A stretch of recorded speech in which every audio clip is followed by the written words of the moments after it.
Zombie apocalypse.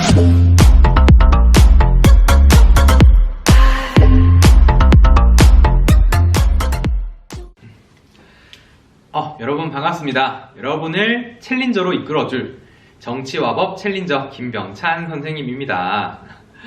여러분 우리가 지난 시간에 배웠던 대통령제와 의원 내각제에 대해서는 복습을 잘 하셨나요? 좋습니다. 이 대통령제와 의원 내각제는 행정부와 입법부의 관계가 대립적인지 아니면 굉장히 친밀한지에 따라서 특징들이 도출한다는 것 얘기했을 겁니다. 기억 잘 해주시고요. 오늘은 좀 색다른 정부 형태를 배워볼 텐데요. 여러분 이런 적 있지 않습니까? 되게 후라이드 치킨도 너무 먹고 싶고 양념치킨도 너무 먹고 싶은 거야. 그럴 때 우리가 선택할 수 있는 것은 그렇죠. 양념 반, 후라이드 반. 이걸 같이 시켜서 먹는 방법이 있습니다. 마찬가지로요. 대통령제의 장점과 의원 내각제의 장점을 혼합해서 만든 정부 형태가 존재합니다. 그것을 이원 집정부제, 이원 정부제 이렇게 부르기도 하는데요. 그것들에 대해서 한번 정리해 보도록 할게요. 자, 오늘은 세 번째라고 적고요. 이원 정부제 이렇게 한번 적어줄게요. 이런 이원 정부제는 프랑스에서 주로 시행했던 정부 형태입니다. 이원 정부제라고 하는 것은 우리가 배웠던 대통령제 그리고 의원 내각제 두 가지의 형태를 융합한 그런 정부 형태가 됩니다. 자, 어떻게 융합했는지 한번 그림을 통해서 정리해 보도록 할게요. 자, 마찬가지로 이런 이원 정부제라 할지라도 정부를 구성하는 주체는 당연히 국민이 됩니다. 주권을 가진 국민이 정부를 구성하게 되고요. 먼저 국민 적을게요. 국민. 자, 국민들이 먼저 선거를 통해서 의회를 구성한다라는 것은 공통점이에요. 선거를 통해서 국회의원들을 선출하고 의회를 구성한다라는 건 출발점이 똑같습니다. 자, 그 다음 우리가 중요한 것은 행정부라고 하는 것을 구성을 해야 될 텐데, 자, 정리해 볼게요. 이 행정부 안에는 먼저 총리라고 하는 사람이 존재합니다. 그리고 대통령이라고 하는 사람도 함께 존재하고 있어요. 이런 독특한 형태를 지니고 있는데, 이 총리라고 하는 사람은 의회에서 구성하게 됩니다. 이것을 우리는 의원 내각제에서 봤던 것 같아요. 의회 다수당이 총리를 선출하고요. 내각을 구성하게 됩니다. 그 다음 대통령이라고 하는 사람은 국민들이 선거를 통해서 선출하게 됩니다. 이런 식으로. 자, 지금 이원 정부제의 행정부 구성 방식을 보니까 의원 내각제에서 보았던 선출 방식이 또 있고요.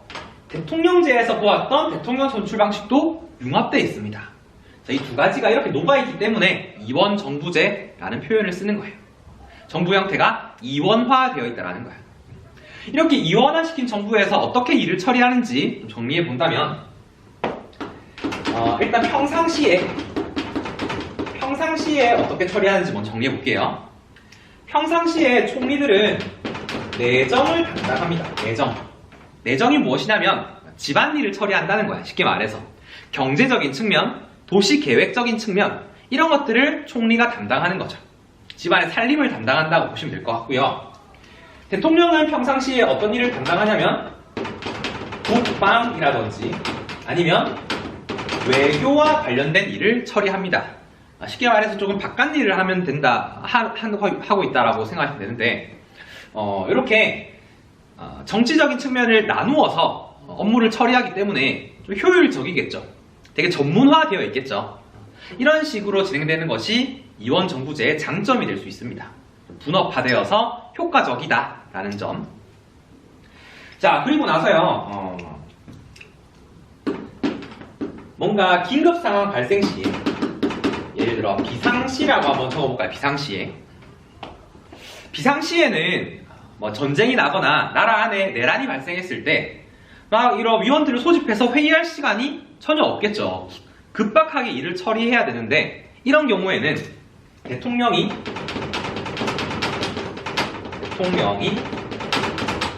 모든 권한을 행사한다. 이렇게 정리되어 있습니다. 평상시에는 업무를 나누어서 효과적으로 처리하지만 비상시에는 대통령이 모든 권한을 가지고 이런 상황을 정리하기 위해 노력한다는 거예요. 이렇게 정리를 했을 때 이원 정부제의 장점과 단점 한번 정리해 봐야겠죠. 장점부터 한번 적어볼게요. 장점부터. 장점은 대통령이 소속된 정당과 총리가 소속된 정당이 같을 때 나타납니다. 이런 경우에는 이 둘 간의 의사소통이 굉장히 활발하게 이루어지겠죠. 아무리 집안일, 바깥일을 나누어서 처리한다 할지라도 둘 사이에는 협력이 필수적이란 말이에요. 이때 당이 같다면 의사소통이 더 효과적으로 이루어지겠죠. 그래서 장점은 효율적인 국정 운영이 가능해진다라는 점이 장점이 될 것 같아요. 반면에 단점도 좀 적어봐야겠죠. 단점은 대통령 소속된 당과 총리에 소속된 당이 서로 다를 때 이럴 때 단점이 발생합니다. 마치 우리 집안에 우리 아빠랑 옆집 아줌마가 같이 들어와가지고 일을 하고 있는 그런 느낌이라고 생각하시면 될 것 같아요. 굉장히 어색하고 의견도 잘 안 맞고 삐걱삐걱 되겠죠. 그치? 이래서 이런 형태를 뭐라고 부르냐면 동거 정부가 형성되었다. 이렇게 얘기를 하고요. 동거 정부가 형성되었다. 각자 다른 집안 사람들이 동거하고 있다. 이런 뜻이고요. 그 다음에 굉장히 국정에 혼란이 많이 발생하겠죠. 의견이 잘 안 맞겠죠. 그치? 그래서 이런 다툼이 많이 발생한다. 라는 점이 단점이 될 것 같아요. 자, 우리 이렇게 해서 이원 정부제의 특징들을 한번 알아봤습니다. 대통령제의 장점, 그리고 의원내각제의 장점을 적당히 섞은 형태가 되고요. 프랑스에서 왜 이렇게 이원 정부제를 실행했냐면 프랑스는 굉장히 민족성 자체가 논쟁을 좋아하고 프랑스 혁명을 일으킨 국가답게 되게 정치에 관심이 많아요. 그러다 보니까 되게 국가 내에서 내란이 많이 발생했대. 이런 시위라고 할까? 이런 급박한 상황이 많이 발생했기 때문에 이런 긴급시에 상황을 처리하기 위해서 이원 정부제를 도입했다라고 해요.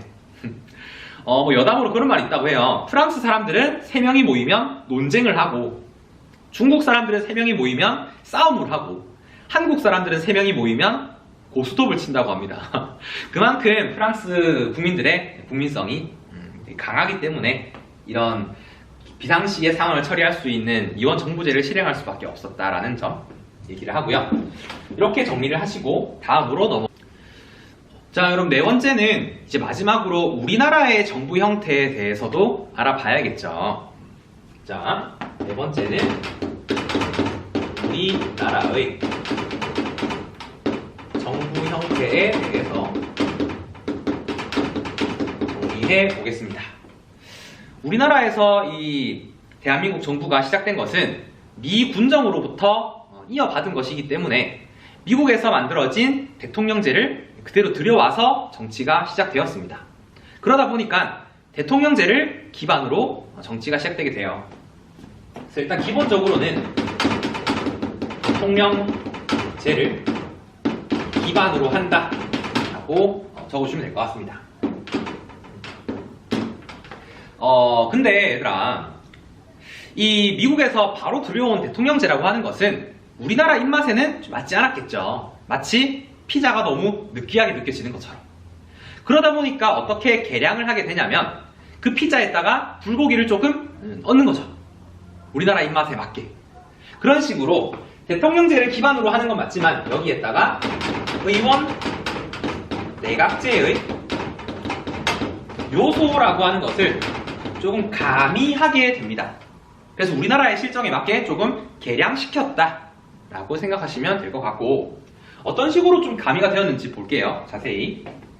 일단 대통령제를 기반으로 한 요소들을 먼저 적어보겠습니다. 우리나라는요, 국민들이 선거를 통해서 대통령을 직접 선출합니다. 이것은 대통령제 요소와 같아요. 그 다음 두 번째로 우리나라는요 대통령이라고 하는 사람이 국가 원수로서의 역할도 하고 있고, 그리고 행정부 수반으로서의 역할도 함께 수행하고 있습니다. 대통령제와 똑같이요. 그래서 이것도 대통령제 요소와 똑같다 라고 보시면 되고요. 세 번째, 마찬가지로 대통령의 임기가 고정되어 있다라는 점도 대통령제와 동일한 특징이 됩니다. 우리나라 대통령의 임기는 5년으로 고정이 되어 있는 거죠.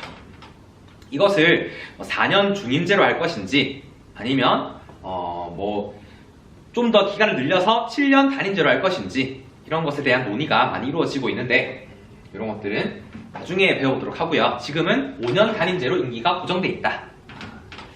선생님이 또 한 개만 얘기하면, 단임제라고 하는 것은 대통령을 한 번밖에 못한다라는 거고요.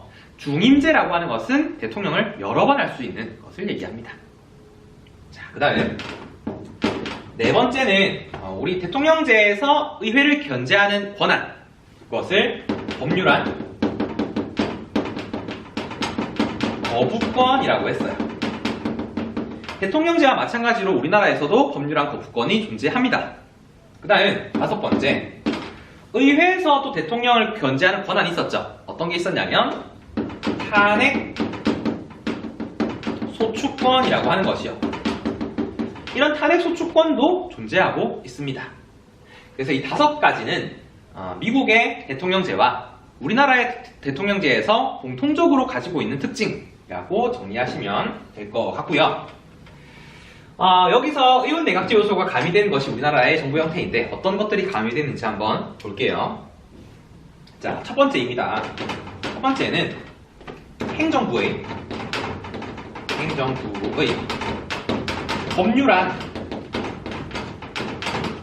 제출이라고 하는 것. 우리 의원 내각제에서는 행정부가 이 법을 좀 만들어주세요 라고 의회에다가 요구할 수 있었잖아. 그죠? 왜냐하면 관계가 굉장히 친하니까. 근데 이런 것을 우리나라에서도 가능하도록 만들어 놨습니다. 그 다음 국회의원의 의원의 강요 겸직이라고 하는 것. 의원 내각제에서 가능했던 국회의원의 어떤 강요, 즉 행정부에서 일하는 사람의 역할을 같이 하는 것, 이것도 우리나라에서는 가능하도록 만들어 놓았습니다. 왜냐하면 의회와 행정부 간의 긴밀한 협조를 돕기 위해서 그런 거죠. 그 다음 두 번째, 우리나라에서는 국무총리라는 사람이 있습니다. 그죠? 국무총리라는 사람. 원래 대통령제에서는 국무총리라는 사람이 없어요. 대통령이 자리를 비웠을 때 그 자리를 대신하는 부통령이라는 사람이 있는데, 우리나라에서는 부통령이 없고 국무총리라는 사람이 대신 있습니다. 약간 내각제 요소를 더한 것이라고 생각하시면 되고, 그 다음 국무회의라고 하는 것이 존재하고 있습니다. 국무회의. 내각제에서는요, 내각회의라는 것을 통해서 이 행정부의 일을 결정하는데, 그런 내각회의의 요소를 따온 것이 바로 국무회의라는 것이에요. 대통령은 항상 국무회의를 열어서 내각들과 강요들의 회의를 통해서 정책 일을 결정하게 됩니다. 이때 국무회의의 의장은 대통령이 되고요, 부의장은 국무총리가 됩니다. 이런 식으로 회의를 진행하고, 근데 여기서 주의해야 될 점은 국무회의에서 결정한 사안을 반드시 대통령이 따라할 필요는 없다라는 거야. 이렇게 좀 적어볼까요? 국무회의가 강제성을 지니진 않는다. 이런 식으로만 좀 표시해주면 좋을 것 같아요. 국무회의에서 심의된 사항을 대통령이 반드시 따를 필요는 없지만, 따르지 않는다면 국민들의 비난을 받게 되긴 하겠죠. 독자적인 판단에 의해서 행동한 것이기 때문에. 이런 정도로 정리하시고, 세 번째 의원 내각제 요소로는 국회의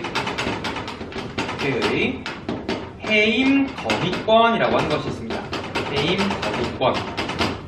이게 무엇이냐면, 국회에서 행정부에 있는 고위직들, 예를 들어 국무총리, 장관, 이런 사람들을 해임해 주세요라고 건의할 수 있는 것입니다. 우리 의원 내각제에서 봤던 내각 불신임과 좀 비슷한 개념이 될 수 있겠죠. 그렇지만 이 해임 건의권이라고 하는 것은 대통령에게 건의를 하는 것인데 대통령은 반드시 이 해임 건의안을 따를 필요는 없습니다. 이것도 마찬가지로 강제성은 없다라고 정리하시면 될 것 같네요. 하지만 이 해임 건의권을 실행하지 않는다면 국민들에게 비난을 받게 되겠죠. 대통령이.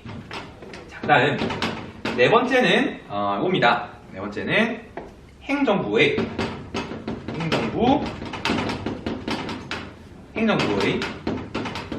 국회 출석 발언권이라고 하는 것이 있습니다. 원래 행정부와 국회는 대통령제에서 항상 대립적인 관계이고 서로의 일을 터치하지 않는 것이 관례인데 우리나라에서는 행정부가 국회에 출석해서 자신들의 정책, 업무에 대해서 발언할 수 있는 기회가 있습니다. 그만큼 교류를 하는 통로를 만들어 놨다는 것이죠. 그 다음 다섯 번째, 비슷한 느낌인데 대통령의 국회 임시회 소집 요구권이라고 하는 것이 있습니다. 대통령이 뭔가 나라에 중요한 사안이 있을 때 국회에서 회의를 해달라고 요청할 수 있는 권한이 있다는 거예요. 이 두 가지를 좀 종합해 본다면 입법부와 행정부 간의 교류를 증진시키려는 시도가 담겨 있다. 이런 식으로 정리하시면 될 것 같습니다. 자, 이렇게 해서 우리나라는 대통령제를 기반으로 하지만 의원 내각제 요소가 이런 식으로 녹아있다. 우리나라의 실정에 맞게 맞추어 놓은 것이다. 라고 정리하시면 될 것 같습니다. 자, 마지막으로 지방자치에 대해서 간단하게만 알아보고 마무리하도록 하겠습니다. 첫 번째는 지방자치제도인데요. 중앙에 지나치게 집중된 권한을 좀 분산시키고 지역에서 발생하는 일을 지역 내에서 해결할 수 있도록 만들어낸 제도가 바로 지방자치제도입니다. 이 지방자치제도는요, 먼저 지방자치단체장이라고 하는 사람이 존재하고요. 지방자치단체장, 그리고 지방의회라는 것으로 구성이 되어 있습니다. 마치 중앙에서 행정부, 입법부, 사법부가 분립된 것처럼 지역 내에서도 입법부, 행정부, 사법부의 역할을 하는 곳을 나누어 놓은 것이죠. 이때 지방자치단체장, 즉 광역시장이라든지 도지사, 통영시장 이런 사람들이 지방에서는 행정부의 역할을 하는 것이고요.